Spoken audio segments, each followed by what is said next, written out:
Hi, we're Everything. We're hanging out with Rob on Front Row Live. Congratulations, 4th record. Thanks, man. I'm really enjoying the record. You went in with a different producer this time around. Tell me about going in with Ford to work on this record. Well, he's quite like a sort of unassuming kind of person, really. He's seriously talented and not. He's kind of, in many ways, sort of the opposite of the record before, working with Stuart Price, who's incredible as well. But Stuart's kind of energy was like in abundance, whilst James is more kind of just quietly in control. He was great. It was a great experience. Now, I know, in the past, James has, I think he's a drum player, so he's played drums in other records, or he's also played guitar in other records. Did he happen to do that in your record while you guys were creating the album? I think he did a bit of synth work, maybe here and there. Yeah, here and there. We were kind of. He had some synths and stuff that we don't own, and he knew how to work. So there was a lot of kind of like programming stuff together, which was quite cool, And in terms of drums, I mean, he didn't play any instruments on the record or anything, but what he did know about drums really helped in recording the drums.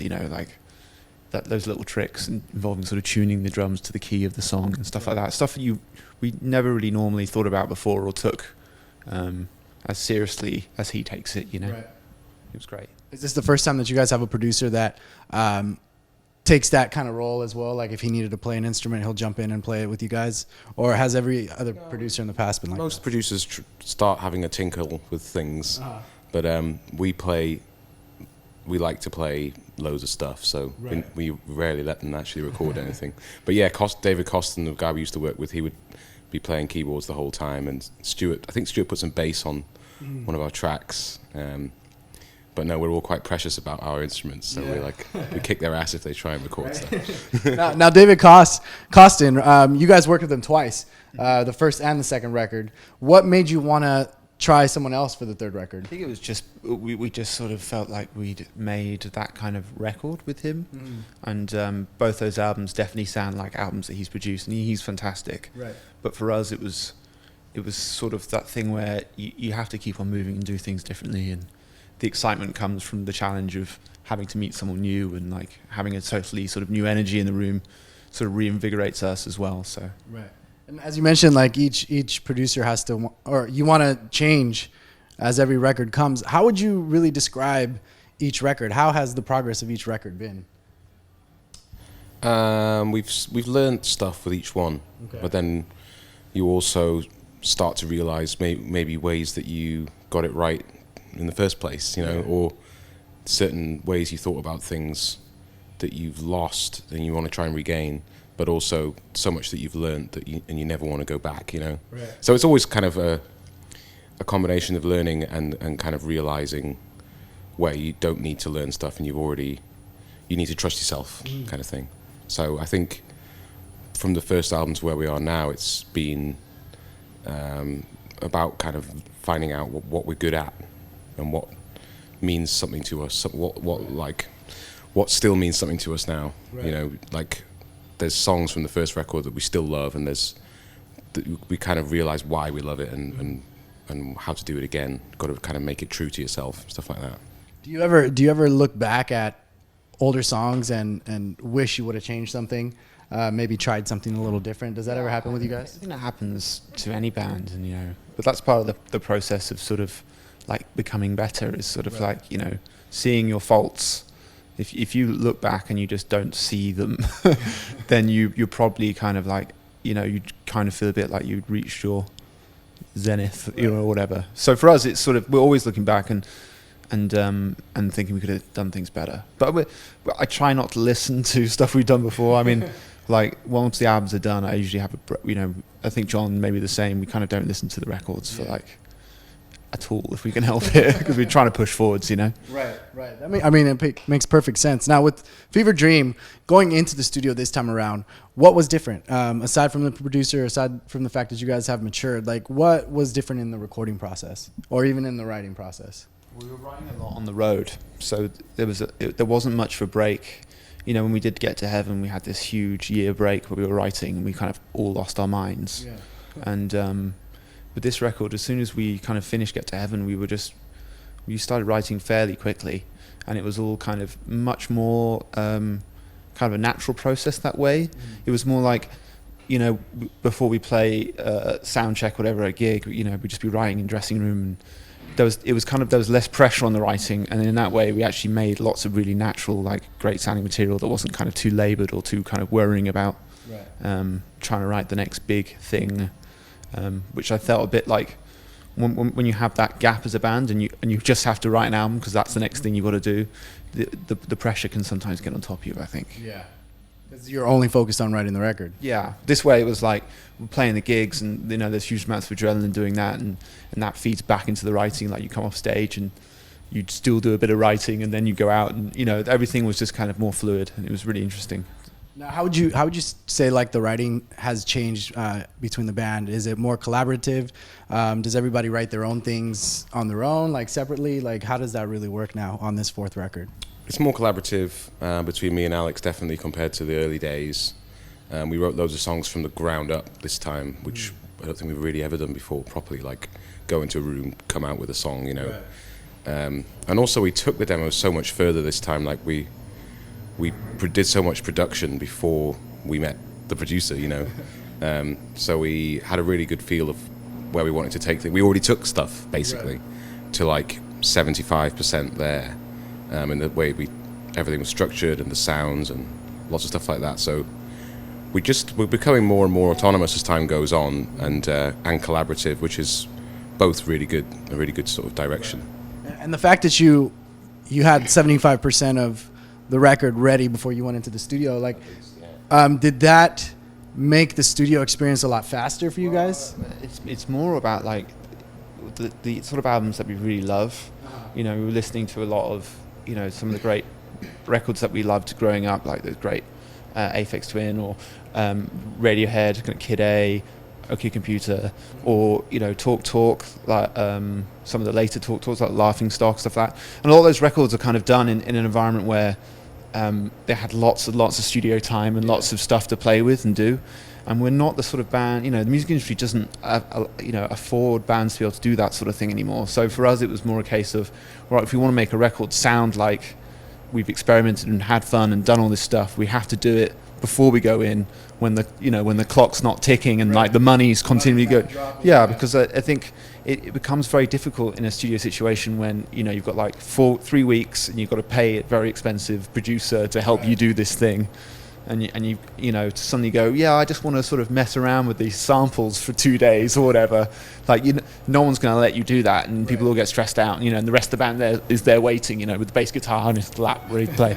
So for us, it was more a case of we wanted to make a record that had that sense of like real exploration, and to do that, we needed to do a lot of it before we went in. So that was kind of the reasoning to producing it so much before we went in, and it did make it a lot quicker once we're in, because, you know, we were just spending a lot of more time just purely on making sure the sounds of, you know, the recorded instruments were their best, you know, and it was fairly fluid, and there wasn't much stress. I mean, sometimes you go in to make a record and you're missing, like, you know, you've got like your day 6 in, someone goes, yeah, but this isn't really a chorus or something, and then you're kind of, everyone's panicking, you know, and it's not healthy. It's much better to have all that stuff, you know, worked out, so then you can just sort of use the studio for what it's for, really. Right.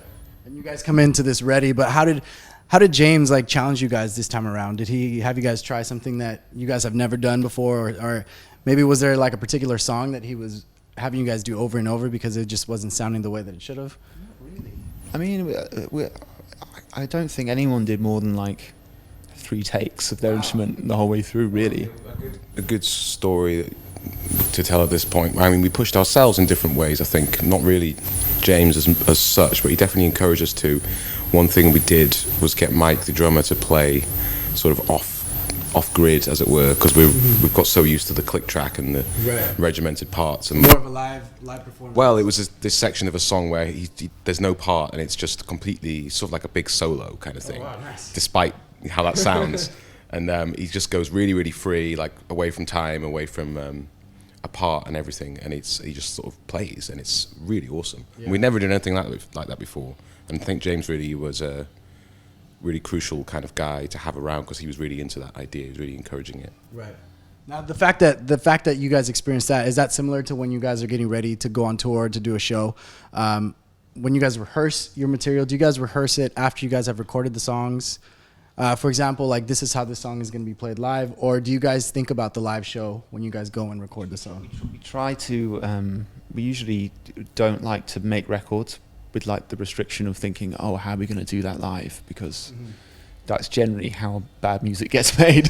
Not like putting sort of rules on things is not a good idea in the studio. So yeah, we try to work out how to do it afterwards, and we usually always manage to do whatever we do in the studio, and we try to keep those sort of free moments and those free bits. Like we do try to do that every night and make it sort of on your toes, and there's nothing worse than seeing a band and feeling like you're just listening to the CD or whatever. So yeah, there's a lot of that kind of surprises and things happening every night that is unexpected, I think.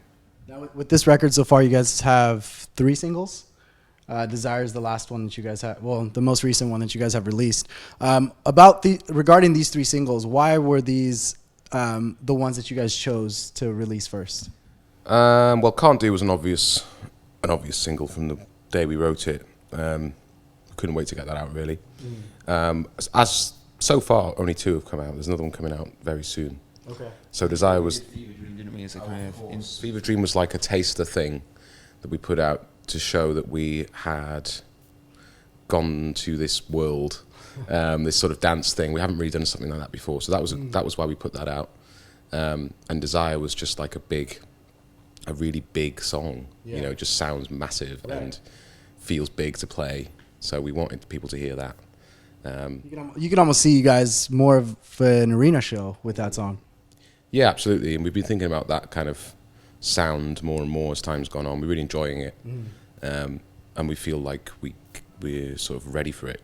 Ready for that kind of sound, in some ways. So, yeah, that was really, really nice to see people react to that. And that sound for Fever Dream, is that something that was basically a natural transition? Was that something that you guys have been thinking about from the beginning since the first record?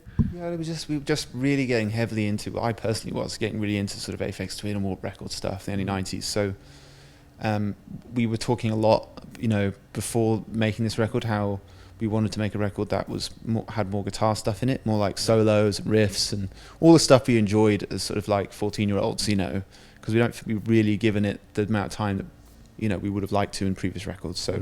So yeah, it's a combination of basically that world and this kind of Aphex Twin, Warp Records-y, Boards of Canada synth kind of stuff. That the combination of 2 is kind of, we were quite regimented in that we wanted to do those things, and we wanted to make a record that was cohesive with those kind of inspirations and that kind of world. Now this record is actually giving you guys more of a mainstream success, just because, for example, you guys just did your first late night performance.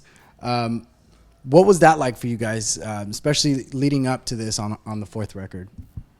The experience of the late night debut. Pretty weird. It didn't feel wrong though. Sometimes you find yourselves in situations where you're just like, what the hell are we doing here? But it felt pretty good actually. Felt like just really excited to sort of put our toes into that world really, and yeah, it felt really good. I think we stepped up to the pressure of the day and actually enjoyed it rather than just absolutely crapping ourselves. So yeah, really enjoyed it.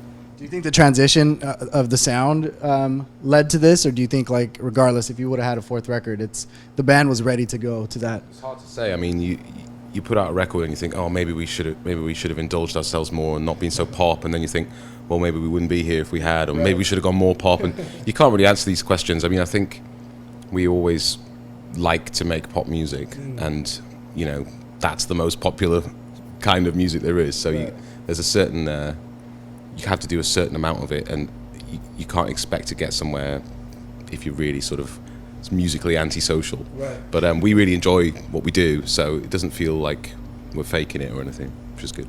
Now, right now, you guys are currently on what is it, a 5-date North American tour. Yeah. Are there plans for the band to be out in the States a little longer? Is that something that is up in the air? Yeah, I think we'll be coming back next year. There's talks of festivals and things. Stuff is starting to sort of come in. So yeah, we're very much hoping to come back.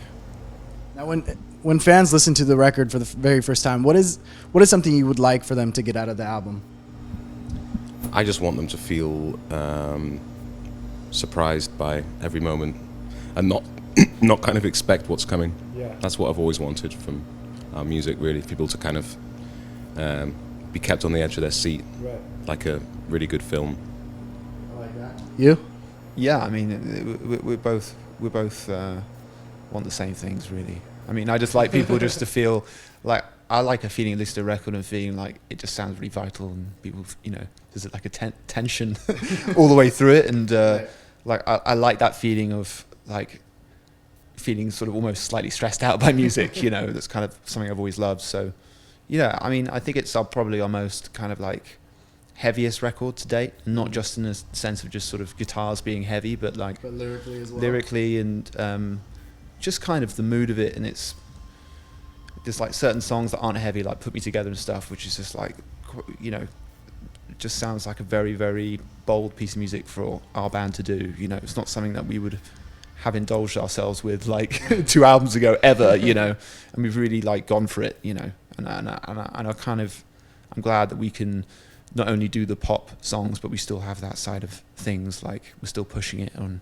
different, you know, pushing it in different areas.